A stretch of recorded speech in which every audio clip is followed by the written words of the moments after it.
Hi, അപ്പോൾ ഇന്ന് നമ്മൾ ഡിസ്കസ് ചെയ്യാൻ പോകുന്നത് എക്സാമിനേഷൻ ഓഫ് GIT ആണ്. നമ്മൾ ഏതൊരു സിസ്റ്റം എക്സാമിനേഷൻ ചെയ്യുമ്പോഴും ആദ്യം നമ്മൾ പേഷ്യൻറ്റിനെ ഗ്രീറ്റ് ചെയ്യും, ഇൻട്രൊഡ്യൂസ് ചെയ്യും. ഹായ്, ഇപ്പോൾ എൻ്റെ പേര് നാദിയ എന്നാണ്. ഞാനൊരു ഫസ്റ്റ് ഇയർ MBBS സ്റ്റുഡൻ്റ് ആണ്. എക്സാമിൻ്റെ ഭാഗമായിട്ട് എക്സാമിനേഷൻ ചെയ്യാൻ വന്നതാണ്. അത് കഴിഞ്ഞ ശേഷം നമ്മൾ ഹിസ്റ്ററി ടേക്കിംഗ് ഉണ്ട്. പിന്നെ upper GIT examination, GIT examination, ഇങ്ങനെയാണ് നമ്മൾ GIT എക്സാമിനേഷൻ ചെയ്യേണ്ടത്. അപ്പർ GIT എക്സാമിനേഷൻ നോക്കുകയാണെന്നുണ്ടെങ്കിൽ ആദ്യമായിട്ട് എക്സാമിനേഷൻ ഓഫ് ടീത്ത് ആണ്. അപ്പോൾ പേഷ്യൻറ്റിനോട് നമ്മൾ വായ തുറക്കാൻ പറയണം, പല്ല് കാണിക്കാൻ പറയാം. ഒന്ന് വായ തുറക്കോ?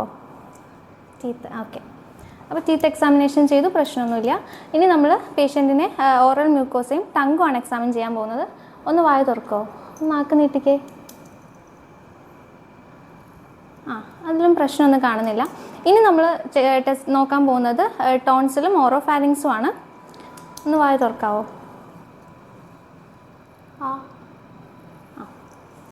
അപ്പോൾ നമ്മൾ എക്സാമിനേഷൻ ഓഫ് അബ്ഡമനിലേക്ക് കിടക്കുകയാണ്. അബ്ഡമൻ എക്സാമിനേഷൻ നമ്മൾ ആദ്യം സിഫിസ്റ്റേണം മുതൽക്ക് പ്യൂബിക് സിംഫിസിസ് വരെയുള്ള ലെവലിൽ നമ്മൾ അബ്ഡമനെ എക്സ്പോസ് ചെയ്യണം. അത് കഴിഞ്ഞിട്ട് നമ്മൾ അബ്ഡമനെ 9 ക്വാഡ്രൻസ് ആയിട്ട് ഡിവൈഡ് ചെയ്യും. 2 വെർട്ടിക്കൽ പ്ലെയിനും 2 ഹൊറിസോണ്ടൽ പ്ലെയിനും യൂസ് ചെയ്തുകൊണ്ട്. Vertical plane mid clavicular line വഴിയാണ് പാസ് ചെയ്യുന്നത്. ഹൊറിസോണ്ടൽ പ്ലെയിൻ ട്രാൻസ് പൈലോറിക് പ്ലെയിനും ഉണ്ടാവും, ട്രാൻസ് ട്യൂബർക്കുലർ പ്ലെയിനും ഉണ്ടാവും. ട്രാൻസ് പൈലോറിക് പ്ലെയിൻ എന്ന് പറയുന്നത് നമ്മുടെ ജുഗുലാർ പോയിന്റ് മുതൽക്ക് പ്യൂബിക് സിംഫിസിസിൻ്റെ മിഡ് പോയിന്റിലാണ് ട്രാൻസ് പൈലോറിക് പ്ലെയിൻ വരുന്നത്. ട്രാൻസ് ട്യൂബർക്കുലർ പ്ലെയിൻ എന്ന് പറയുന്നത് ഇലിയാക് ക്രസ്റ്റിൻ്റെ ഏറ്റവും ഹയസ്റ്റ് പോയിന്റ് വഴി പാസ് ചെയ്യുന്ന ലൈനാണ്. അപ്പോൾ നമ്മുടെ 9 ക്വാഡ്രൻസ് എന്ന് പറയുന്നത് right hypochondrium epigastric region, left hypochondrium, right lumbar umbilicus, left lumbar region, right iliac region, hypogastrium and left iliac region. ഇത് 9 നമ്മുടെ 9 ക്വാഡ്രൻസ് എന്ന് പറയുന്നത്. ഇനി നമുക്ക് എക്സാമിനേഷൻ ഓഫ് അബ്ഡമൻ ചെയ്യുമ്പോഴത്തേക്ക് 4 സ്റ്റെപ്പായിട്ടാണ് നമ്മൾ ചെയ്യുന്നത്. ഏതൊരു സിസ്റ്റം എക്സാമിനേഷൻ ആണെങ്കിലും inspection, palpation, percussion and auscultation. ആദ്യം നമുക്ക് ഇൻസ്പെക്ഷൻ നോക്കാം. അപ്പോൾ ഇൻസ്പെക്ഷനിൽ നമ്മൾ പേഷ്യൻറ്റിനെ ഒബ്സർവ് ചെയ്യുകയാണ് ചെയ്യുന്നത്. അത് നമ്മൾ പേഷ്യൻറ്റിനെ ടച്ച് ചെയ്യില്ല, ജസ്റ്റ് ഒബ്സർവ് ചെയ്യുകയാണ് ചെയ്യുന്നത്. 5 കാര്യങ്ങളാണ് നമ്മൾ നോക്കുന്നത്. ഷേപ്പ് നോക്കും, അംബിലിക്കസ് നോക്കും, movement of the abdominal wall നോക്കും, പിന്നെ സർഫസ് ഓഫ് ദി അബ്ഡമൻ നോക്കും, ഹെർണിയ എന്തെങ്കിലും ഉണ്ടോയെന്ന് നോക്കും.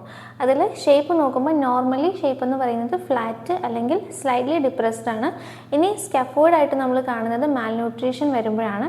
അല്ല, ഫുൾനെസ് കാണുന്നത് ജനറലൈസ്ഡ് ഫുൾനെസ്സും വരാം, ലോക്കലൈസ്ഡ് ഫുൾനെസ്സും വരാം. ജനറലൈസ്ഡ് ഫുൾനെസ് നമ്മൾ കാണുന്നത് അസൈറ്റിസിനും, ലോക്കലൈസ്ഡ് ആയിട്ട് കാണുന്നത് ഹെപ്പാറ്റോമെഗലിയൊക്കെ വരുന്ന കണ്ടീഷൻസിലാണ്.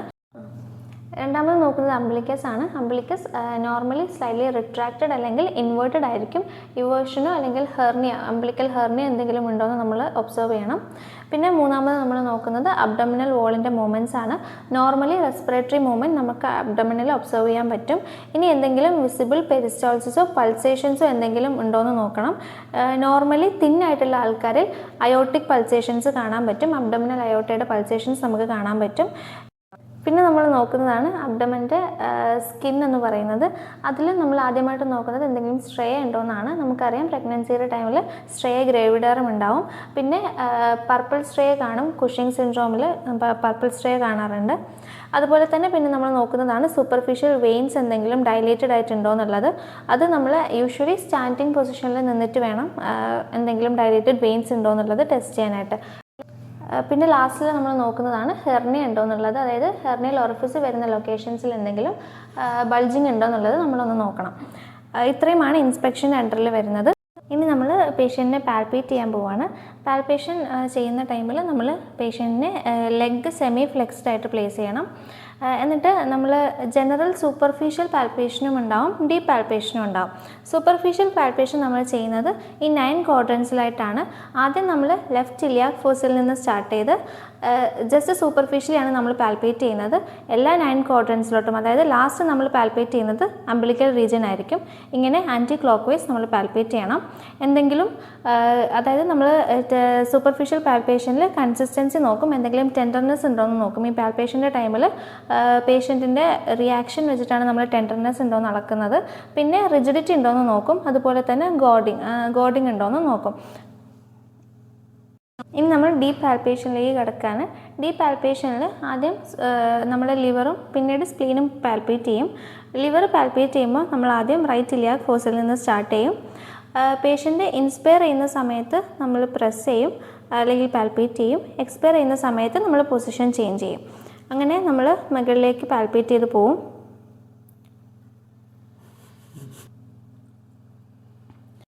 അപ്പോൾ ഈ കേസിൽ ലിവർ പാൽപ്പബിൾ ആയിരുന്നില്ല. നോർമലി ലിവർ പാൽപ്പബിൾ ആയിരിക്കില്ല. ഇൻ കേസ് ലിവർ പാൽപ്പബിൾ ആണെന്നുണ്ടെന്നുണ്ടെങ്കിൽ കോസ്റ്റൽ മാർജിന് താഴോട്ട് എത്രയാണോ ലിവർ പാൽപ്പബിൾ ആയിട്ടുള്ളത് അത് നമ്മൾ മെഷർ ചെയ്ത് എഴുതണം.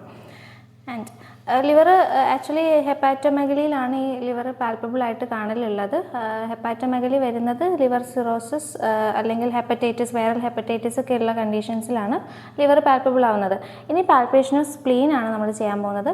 പാൽപേഷൻ ഓഫ് സ്പ്ലീനിൽ നമ്മൾ റൈറ്റ് ഇലിയാക് ഫോസയിൽ നിന്ന് സ്റ്റാർട്ട് ചെയ്ത് ലെഫ്റ്റ് ഹൈപ്പോകോൺഡ്രിയത്തിലേക്ക് പാൽപ്പേറ്റ് ചെയ്യും. സെയിം രീതിയിൽ തന്നെയാണ് ഇൻസ്പിറേഷൻ്റെ ടൈമിൽ നമ്മൾ പാൽപ്പേറ്റ് ചെയ്യും, എക്സ്പിറേഷൻ്റെ ടൈമിൽ നമ്മൾ ഫിംഗേഴ്സ് മൂവ് ചെയ്യും. അപ്പോൾ ലിവർ സ്പ്ലീൻ നമുക്ക് പാൽപ്പേറ്റ് ചെയ്ത് നോക്കാം.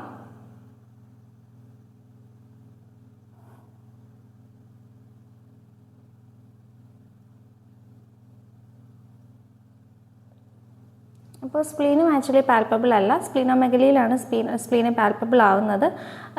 ആൻഡ് ആക്ച്വലി സ്പ്ലീൻ എൻലാർജ് ചെയ്യുന്നത് ലെഫ്റ്റ് ഹൈപ്പോകോൺഡ്രിയത്തിൽ നിന്ന് റൈറ്റ് ഇലിയാക് ഫോസയിലേക്കായിരിക്കും. അതുകൊണ്ടാണ് നമ്മൾ ഇങ്ങനെ പാൽപ്പേറ്റ് ചെയ്ത് പോകുന്നത്. മതി. അപ്പോൾ ഇനി നമ്മൾ പെർക്കഷനിലേക്ക് കിടക്കുകയാണ്. പെർക്കഷനിൽ ആദ്യം നമ്മൾ ലിവർ പെർക്കസ് ചെയ്യും. ലിവർ പെർക്കസ് ചെയ്യുമ്പം ഫസ്റ്റിൽ നമ്മൾ സ്റ്റേണൽ ആംഗിൾ കണ്ടുപിടിക്കണം. സ്റ്റേണൽ ആംഗിളിന് കറസ്പോണ്ടിങ് ആയിട്ട് സെക്കൻഡ് ഇൻ്റർകോസ്റ്റൽ സ്പേസ് ഉണ്ടാവും. അവിടെ തൊട്ട് താഴേക്ക് നമ്മൾ പെർക്കസ് ചെയ്യും. പെർക്കസ് ചെയ്യുമ്പോൾ എപ്പോഴും ശ്രദ്ധിക്കുക, നമ്മൾ റിസ്റ്റിൻ്റെ അവിടെ വെച്ചിട്ടായിരിക്കണം പെർക്കസ് ചെയ്യുന്നത്. ഒരിക്കലും എൽബോർഡ് അവിടെ നിന്നാവരുത്.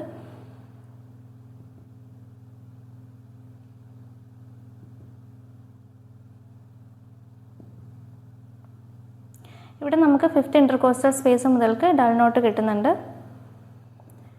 ഏതുവരെയാണോ നമുക്ക് ഡൾ നോട്ട് കിട്ടുന്നത് അതുവരെയാണ് നമ്മൾ ലിവർ സ്പാൻ അളക്കുന്നത്. ലിവർ സ്പാൻ യൂഷ്വലി വരുന്നത് 12 to 15 സെൻറ്റിമീറ്റർ ആണ്. ഇവിടെ ആക്ച്വലി നമ്മൾ അളന്ന് നോക്കിയിട്ടില്ല. യൂഷ്വലി നമ്മൾ എവിടെ തൊട്ടാണോ ഡൾ നോട്ട് കിട്ടുന്നത്, എവിടെ വരെയാണോ ഡൾ നോട്ട് തീരുന്നത്, ഈ ഒരു മെഷർമെൻറ്റ് എടുത്തിട്ട് ലിവർ സ്പാൻ മാർക്ക് ചെയ്യേണ്ടതാണ്. ഇനി നമ്മൾ സ്പ്ലീൻ പെർക്കസ് ചെയ്യണമെന്നുണ്ടെങ്കിൽ ആദ്യം നമ്മൾ ടോപ്പ് സ്പേസ് ഏതാണെന്ന് കണ്ടുപിടിക്കണം. ടോപ്പ് സ്പേസ് ആക്ച്വലി അതിൻ്റെ ബോർഡർ വരുന്നത് 6th റിബ്, ഇവിടെയാണ് 6th റിബ് വരുന്നത്.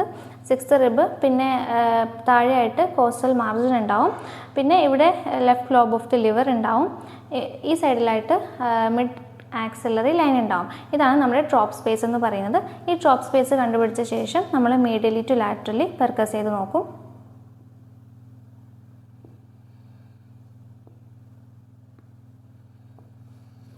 ഓക്കെ, അപ്പോൾ ടോപ്പ് സ്പേസിൽ ഇപ്പോൾ നമുക്ക് റെസണൻറ്റ് നോട്ടാണ് കിട്ടിയിട്ടുള്ളത്. അവിടെ ഡൾ നോട്ട് കിട്ടുന്നത് സ്പ്ലീനോമെഗലി ഉള്ള ടൈമിലായിരിക്കും.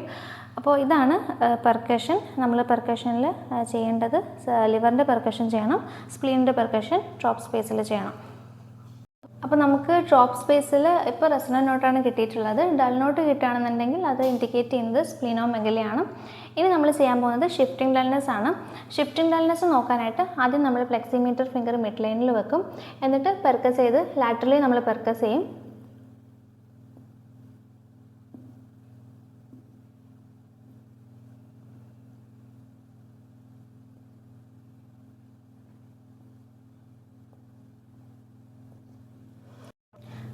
അപ്പോൾ ഇപ്പോൾ നമുക്ക് ഡൾ നോട്ട് കിട്ടിയിട്ടില്ല. ഇൻ കേസ് നമുക്ക് ഏതെങ്കിലും ഒരു പോയിന്റിൽ ഡൾ നോട്ട് കിട്ടുകയാണെന്നുണ്ടെങ്കിൽ, ഇപ്പോൾ ഈ പോയിന്റിൽ ഡൾ നോട്ട് കിട്ടുകയാണെന്നുണ്ടെങ്കിൽ നമ്മൾ പേഷ്യൻറ്റിനെ ഓപ്പോസിറ്റ് സൈഡിലോട്ട് ചെരിച്ച് കിടത്തണം. എന്നിട്ട് നമ്മൾ ഫിംഗർ അവിടെ തന്നെ പ്ലേസ് ചെയ്തിട്ടുണ്ടാവണം. 30 സെക്കൻഡ് അവിടെ ഹോൾഡ് ചെയ്യുക. എന്നിട്ട് വീണ്ടും അവിടെ പെർക്കസ് ചെയ്ത് നോക്കുക.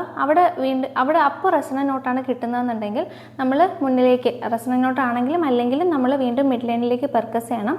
എന്നിട്ട് ഫ്ലൂയിഡ് ഷിഫ്റ്റ് ചെയ്തിട്ടുണ്ടോ എന്ന് അറിയാനായിട്ട് എവിടെയെങ്കിലും ഡൾ നോട്ട് കിട്ടുന്നുണ്ടോ എന്ന് ചെക്ക് ചെയ്യാം. അസൈറ്റസിലാണ് യൂഷ്വലി ഷിഫ്റ്റിംഗ് ഡൾനെസ് കാണുന്നത്. ഇനി നമ്മൾ ഫ്ലൂയിഡ് ത്രില്ല് നോക്കാൻ പോവാണ്. ഫ്ലൂയിഡ് ത്രില്ല് നോക്കുമ്പോഴത്തേക്ക് നമ്മൾ പേഷ്യൻറ്റിനെ കൈ ഇതുപോലെ മിഡ് ലൈനിൽ പ്ലേസ് ചെയ്യാൻ ശ്രദ്ധിക്കുക. എന്തുകൊണ്ടാണെന്ന് വെച്ച് കഴിഞ്ഞാൽ നമ്മൾ ഇമ്പൾസ് കൊടുക്കുന്ന ടൈമിൽ അത് ഫാറ്റ് വഴി ട്രാൻസ്മിറ്റ് ചെയ്യാതിരിക്കാൻ വേണ്ടിയിട്ടാണ്. അപ്പോൾ നമ്മൾ ഫ്ലൂയിഡ് ത്രില്ല് നോക്കാനായിട്ട് പേഷ്യൻറ്റിൻ്റെ അബ്ഡോമൻ ഇങ്ങനെ ഹോൾഡ് ചെയ്തിട്ട് ഇവിടെ ഒരു ഫ്ലിക്ക് കൊടുക്കാം. ആ ടൈമിൽ നമുക്ക് ഇവിടെ ഒരു പൾസേഷൻ ഫീൽ ചെയ്യുന്നുണ്ട് എന്നുണ്ടെങ്കിൽ അതിനാണ് ഫ്ലൂയിഡ് ത്രിൽ പോസിറ്റീവ് എന്ന് നമ്മൾ പറയുന്നത്. ലാസ്റ്റിലേക്ക് ഓസ്കൾട്ടേഷനാണ് നമ്മൾ ചെയ്യുന്നത്. ഓസ്കൾട്ടേഷൻ ചെയ്യുമ്പോൾ നമ്മൾ ഈ 9 ക്വാഡ്രൻറ്റിലും സ്റ്റെതസ്കോപ്പിൻ്റെ ഡയഫ്രം യൂസ് ചെയ്തുകൊണ്ട് ഓസ്കൾട്ടേറ്റ് ചെയ്യും. നമ്മൾ നോർമലി ബവൽ സൗണ്ട്സ് നോർമലാണോ എന്ന് അറിയാൻ വേണ്ടിയിട്ടാണ് ഓസ്കൾട്ടേറ്റ് ചെയ്ത് നോക്കുന്നത്. എന്തെങ്കിലും പെരിസ്റ്റോൾട്ടിക് റബ്ബ് എന്തെങ്കിലും അബ്നോർമലായിട്ടുണ്ടോ എന്ന് നമ്മൾ നോക്കണം. ഇത്രയേ ഉള്ളൂ ആക്ച്വലി GAT എക്സാമിനേഷൻ എന്ന് പറയുന്നത്. നമ്മളതിൽ ശ്രദ്ധിക്കേണ്ടുന്ന കാര്യം പ്രൊഫോമ എഴുതാൻ വൃത്തിക്ക് പഠിച്ചിട്ടുണ്ടാവണം. എന്നിട്ട് എക്സാമിനേഷൻ്റെ ബേസിക് സ്റ്റെപ്സ് എല്ലാം അറിഞ്ഞിട്ടുണ്ടാവണം. ഇപ്പോൾ എക്സാമിനേഷൻ കഴിഞ്ഞ ശേഷം പേഷ്യൻറ്റിനോട് അവർ നോർമൽ ആണോ അല്ലയോ എന്ന് ഇൻഫോം ചെയ്തിട്ട് നമുക്ക് നിർത്താം. Thank you.